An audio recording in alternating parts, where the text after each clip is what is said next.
Hi guys, good morning. I woke up early because we're going somewhere today, and then mag-adobo. I will make adobo of chicken feet. Okay.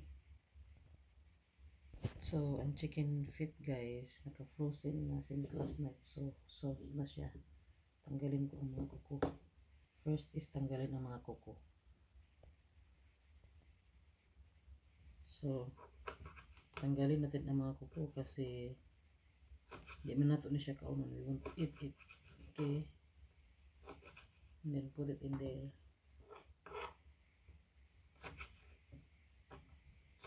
So this adobo guys is very yummy.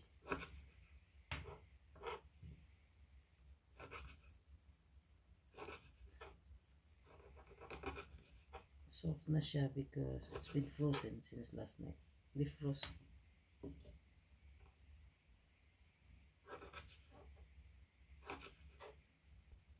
Oh, no, no, no, no, didn't.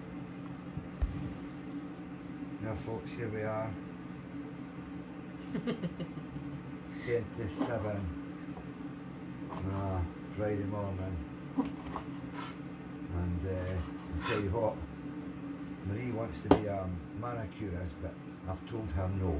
Because she's taking not just the nails off, but part of the finger off at the same time of the poor chicken's feet. My goodness me. Oh, I can cringe. Yeah. We're doing what? Adobo. Yeah, adobo. Adobo chicken feet. But you know what? David like it. David love this. So ayan guys, I've separated already the nails and the chicken. One of my ingredients is North chicken cubes. So put this dissolved chicken cubes. Cube. Yeah, chicken. Correction. And then I've done the soy sauce. A little bit of lemon. And then vinegar. No. Any vinegar will do. Apple cider vinegar with the mother. Don't forget the mother. But there's no father, which I think is a shame. But there is a mother. Ah. Usik. And then sugar.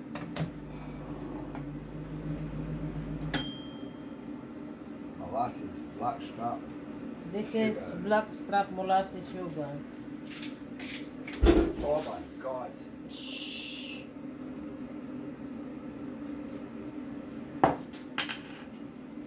What's that? That's a new soap just opened. Mix them together. But I still have to add a little water. Can you put a little water, Dad? Yes. This one, yes, this one. Yes, yes, yes. What, hot water? Yeah, a little lang, a little.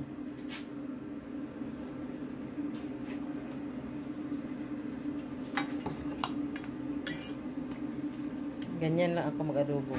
That's how I adobo. Some? Yeah, all of that in water. So that's all guys because I don't have paper. So we will see later. So ayan, we will wait for a few minutes then we'll check later. So far, so good. We have to mix them, okay?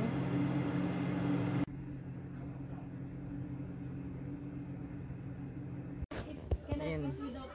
Lunchtime na. Lunchtime. So we have rice and chicken feet, egg sandwich, Egg sandwich. and everything.